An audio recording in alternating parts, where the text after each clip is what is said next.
When it comes to Watcher of Realms, in my opinion, there's one class which is a lot more even than the others, which is the healers. There are a lot of really strong healers and not a lot of bad healers. And what I want to do today is start a kind of new series where I'm going to rank every single class in Watcher of Realms against each other, try to give you guys some insight as to why things are good, why you should be looking at certain heroes over others, and just try to improve your guys' knowledge on the game. Now, this is going to be more oriented towards late game. It's not going to be super uber end game, but it is still going to have that much focus. This is something more that you can focus on if you're not end game or if you are end game. Obviously, this will be more oriented to what you're seeing. Also, keep this in mind that this is a good class. Okay, everything I rate low is still going to have some use, but the things that I rate high are going to be very, very strong. So let me know, first of all, what class you want to see next. Maybe eventually I'll do an all legendary tier list. These are only going to be legendaries. And yeah, let me know what you guys want to see in the future. Like the video, subscribe, all that. And let's get right into it. So as you can see, we have the tiers. We have needed, which are the characters where if you don't have them, your account is useless. I'm kidding, obviously. But basically, the unit, there's only one that you need the most. We also have the must-haves, which are the legendary healers that are basically required, but technically do have some way to play around not having them. We have the amazing, which are really, really, really solid units. Speaking of solid, we have the solid tier. These are units that you can use, but you're not really going to be using over the things above them. Then we have niche, which they only really have one or two uses, and then the tier. Now, starting off, we have Ezren. Ezren, in my opinion, is the single worst healer in the entire game for a big thing, which is really going to set the tone for the rest of the rankings. Ezren has no X factor. And what I mean by X factor is a few things. There's three main things. Apart from healing output, which obviously pretty much everyone has, there are three things that make a healer good. We have damage increase. Ezren does not have that. We have rage regen. Ezren does not have that. And we have something that keeps you alive better than everything else. This is going to be AoE damage reduction, unyielding, things along those lines. Ezren doesn't have this. Now, he does have one special ability, which does make him pretty interesting, which is the fact that when an ally's HP drops below 30%, immediately heals them, can be triggered one time every 35 seconds. This can heal anyone on the map. This is the main thing that makes him solid. But there's no area in the game where that is needed. And that is all he does. So he has some very high single target healing, and that's it. The thing is, the main uses for him, especially once you get out of early game, is single target healing. He does decent single target healing, so like GVG, for example. But now with 3 viable GVG healers, Ezren no longer is the 0.5 viable healer, where he's like kind of usable, kind of garbage. His awakenings don't make him any better. He just single target heals. That's kind of it. And I think he's the worst healer out of all of the legendaries. The thing is, Hollow, I would rather use. Vortex, I would rather use. Lily, I would rather use. I mean, why would you ever use Ezren? Moving on to the next hero, we have Gwendolyn. Gwendolyn does not heal. She does something a little weird. She does shields. She's one of the 2 limiteds in the game that have only ever had 1 banner that are not recent, sharing the title with Talula. Basically, she heals the potential damage you would take. So she doesn't actually heal, she puts shields on. The only reason why I put her above Ezren is outclassed by basically every other healer on the list. Whether they do something unique that he doesn't do, or they just straight up heal better because it's AoE, or they do that X factor thing that I told you guys about. At least Gwendolyn does something unique, which is put massive ass shields. She also has an area of the game where she is definitively the best, which is Gear Dodge of 1 if you're using Valkyra, which is the most common use. She's very good there, but the only other thing that she does is she makes Northerners a little better. There are heroes like Elder. Elder does more damage for the amount of shield that he has. Balsha does more damage the more shield that she has. These are units that benefit from what Gwendolyn does, which is give shields. So if Northerners get better, Gwendolyn will get better. But Northerners right now are the worst faction in the game, definitively, and they are terrible. So I cannot put Gwen higher, unfortunately. Moving on, though, we have the niche category. These are units that really only have a couple uses, that are only for specific sages, kind of made for what they do. First of all, we have Artemis. Artemis is still one of the better anti-healers in the game, but he doesn't heal. He barely heals, I should say. His ultimate makes it so that he does damage, and anti-healing is very unique. He's really, really good in two areas of the game specifically. Number one is Gear Dungeon 1, and the other one is Gear Raid 1, especially for the later stages. He's very, very useful, but that's it. That's all he does. He's usable in two different pieces of content. They are pieces of content. First of all, Gear Dungeon 1 doesn't even need an anti-healer, and then Gear Raid 1, if you look at recommended lineups, we have Zealous, Artemis, Zealous. Then we have no anti-healer. Oh, no, we have Boreas. Then we have Zealous and Boreas. Then we have Zealous. Then we have Zealous. Then you have Zealous. One of the worst heroes, in my opinion, was the worst legendary in the game for a bit. It's now definitively at A0, a better anti-healer than Artemis in the main area where Artemis is used. So now, Artemis is just an anti-healer that also heals, instead of the best anti-healer. Use Zealous instead, because he has better uptime, and, surprisingly, actually does damage. Here, let me show you guys this. So, this Zealous team right here, Zealous should do what Artemis does. I mean, we look at Artemis, 22 million. This Zealous does more than the Magda. Now, Magda is not being used to her fullest potential. Neither is Valara, whatever. But Zealous does damage. You want to know who doesn't? Artemis. So, yeah, Zealous is now definitively better than Artemis at the only thing Artemis does. And Artemis doesn't do much else. So, he goes in niche tier, bottom of niche. Then we have Sadi. Sadi actually is quite decent, but she's so niche. Main areas you can use her. Gear Raid 2, Sadi is incredibly strong. As you can see by the top team, you do not need her at all. Draylin does what she does. A1 Hars, Regulus, you can get by without a Sadi. Sadi is still one of the better options though, really good for Gear Raid 2. Other areas are Guild Boss 2, which you can kind of do a viable team with any combination of heroes. But Guild Boss 2, 3 coming out, maybe she'll get some use again, but Carnelon kind of makes her irrelevant. And then there are some stages like that co-op mode. She's shown a little bit, but not much. So I think she has to go in niche. Then we have Talula. Talula, surprisingly, is actually not that bad anymore. Basically, all you got to know about Talula, her healing is pretty mid. I know she is a healer. She's supposed to heal, obviously. She doesn't really heal that well. She does heal a little, but it's pretty inconsistent. Her main use is she puts out, now it's kind of hard to figure out where in the kit. Yeah, she puts out damage reduction, and she puts out rage regen, and she dispels. Dispelling late game is very, very meh. It's not really a big selling point for legendary healers, especially. Now, I'll explain why, a little bit of a tangent here. There are currently two areas in the game you need Dispel. Guild Boss 2 and Healer Codex. We have Nisande and we have Medan. These both do cleansing. Then we have a couple other legendaries, which we'll get to. You can get by in those pieces of content with the two epic healers. I don't think it's enough of a selling point, but she does do really good cleansing. So that's very good. She does a rage regen, but she doesn't heal. She's inconsistent and unfortunately just kind of outclassed. So she has to go in niche. She has a couple things where if you need like a big range of doing those effects, she's actually quite good, but she's just outclassed simply. Then we have Solid. Solid tier is going to be Yomia off to start. The first ancient exclusive.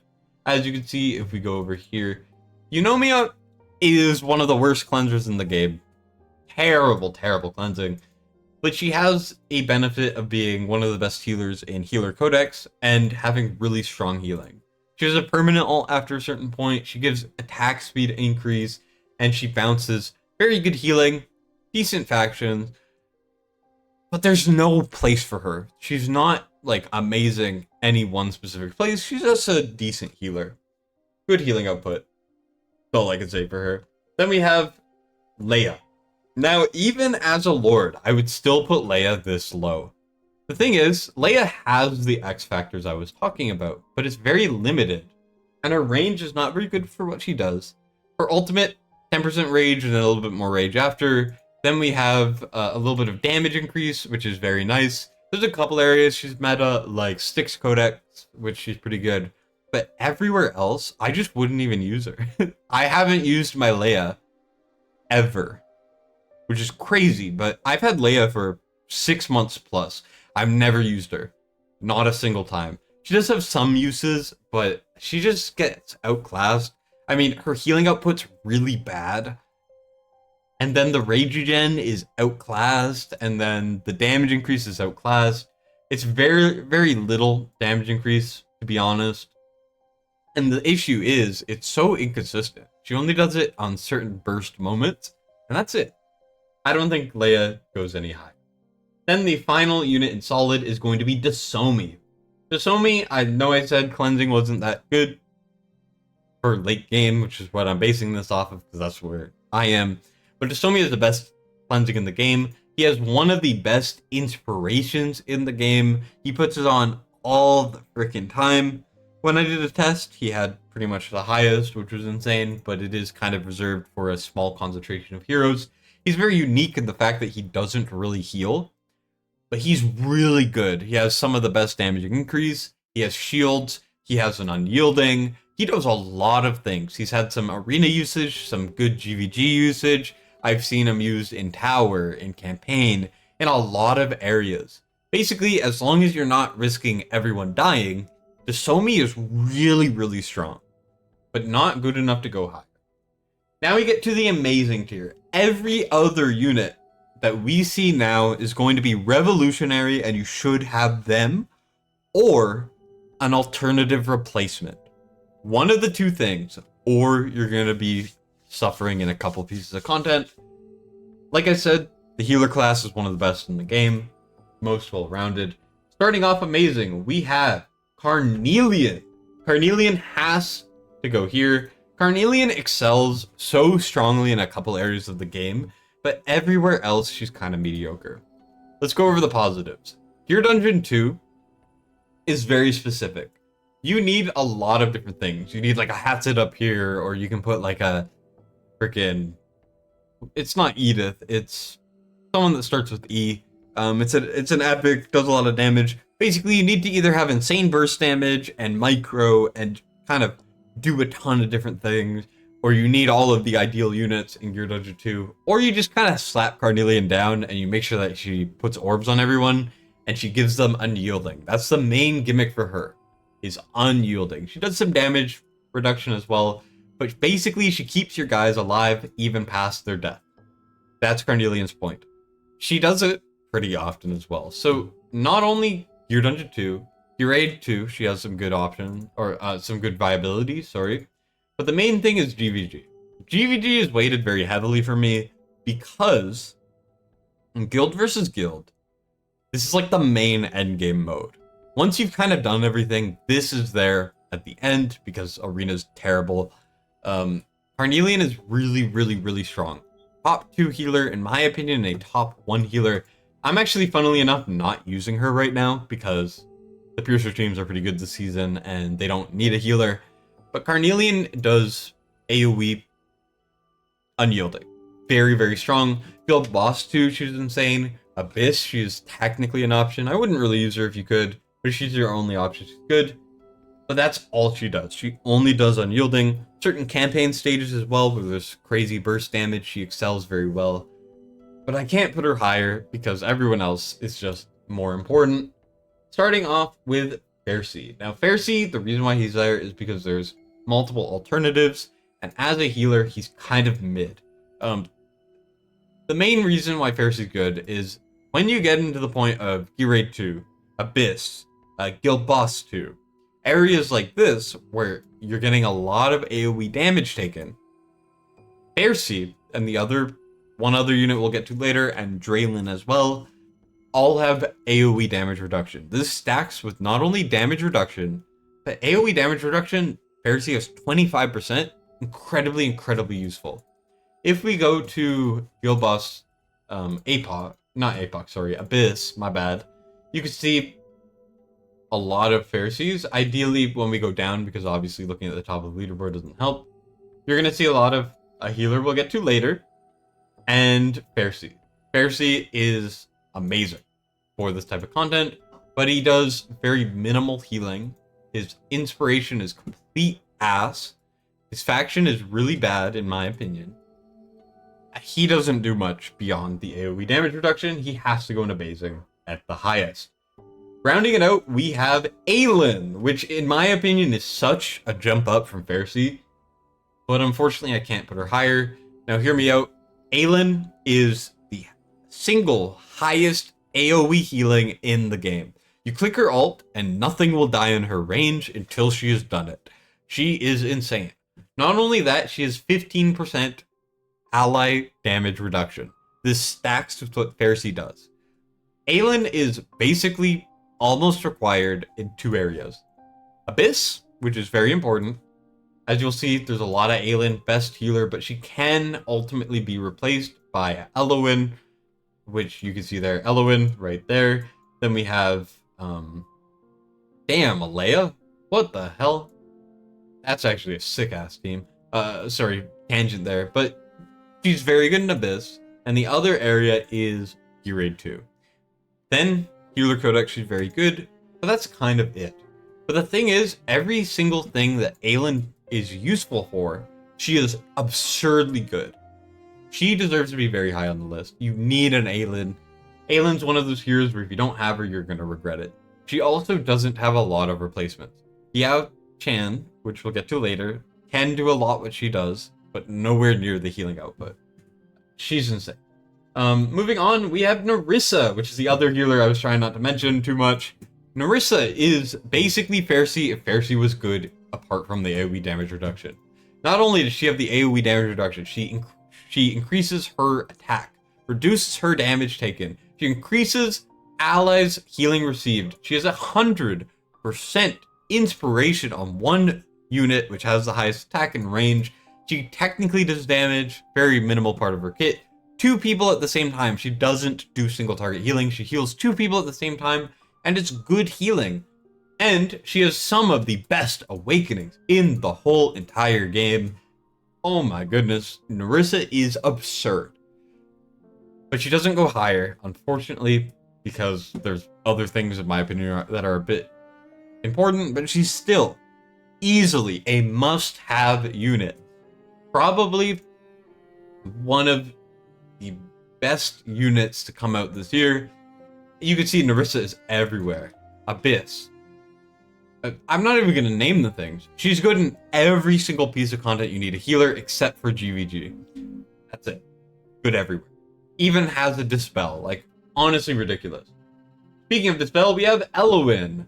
And I'm going to unveil it now. We have Airlys as well.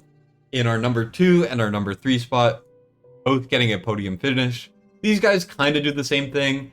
And the reason why Eirlys is actually higher on the list, in my opinion, I have to explain. So, first of all, these both do around the same thing, which is going to be the most important ability, or the second most important ability in this game, Rage Regen. Rage Regen is so important. Almost every single piece of content you will do needs Rage Regen. Rage Regen, all of the gear raids, pretty much, except for Gear Raid 2, is the one exception. Arenas, I mean, you want it in gear dungeons, you want it in all the bosses, if you can. You can't always do it, but Rage Regen is really good. And these two are the only heroes in the entire game that do it globally. No matter where you place these two, they will Rage Regen everywhere on the map. Not only that, with Eloin, she actually has a mini healer that you can place. She also grants cost when you sell it.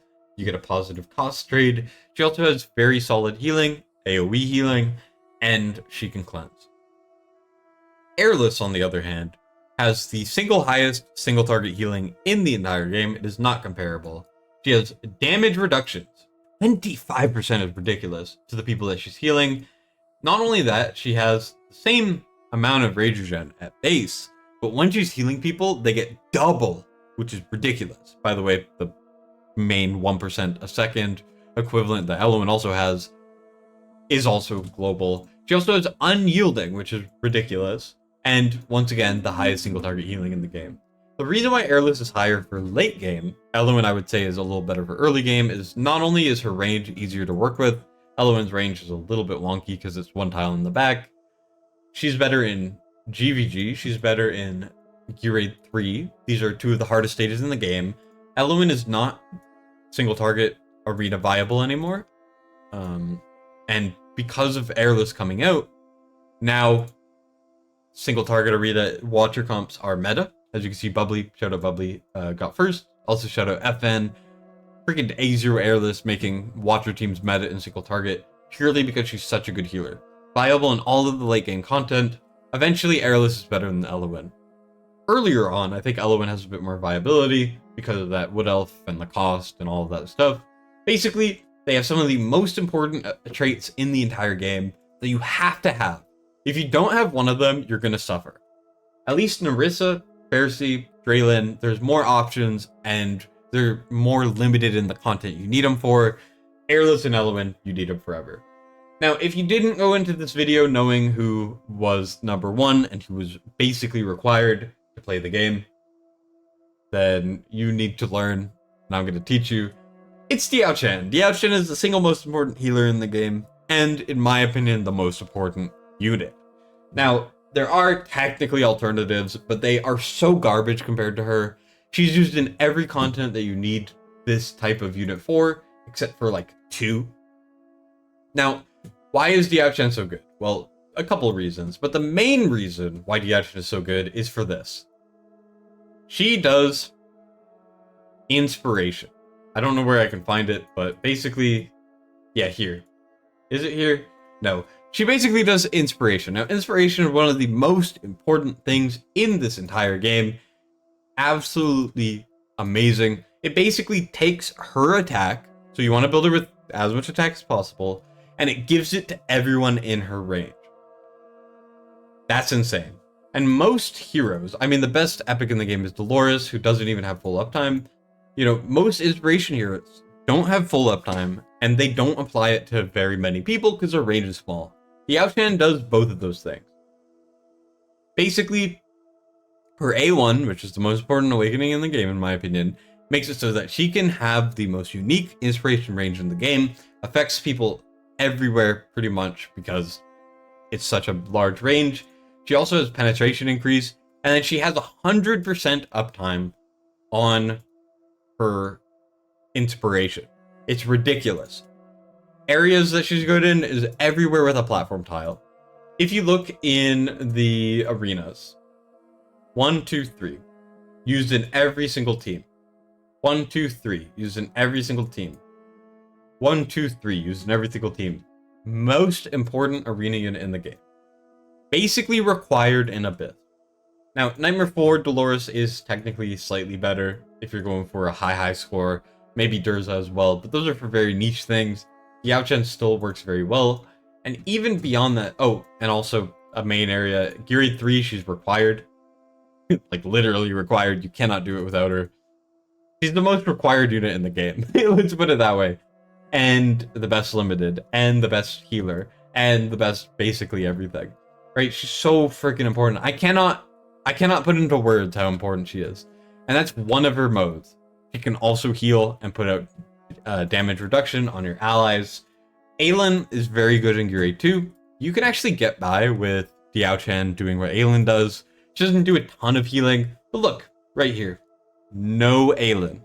Instead, he does Diaochan. Just makes her heal. Diaochan's so freaking good. So, with that out of the way, this is the ranking at the end. Let me know what you guys agree with, what you guys disagree with, and let me know in the comments. I think I'm pretty happy with this ranking, and also let me know what class you guys want me to cover next. Maybe I'll do an all Lego sometime, but that'll take a lot of work. Anyways, thank you guys so much for watching. I'll see you on the next one. Destined signing out.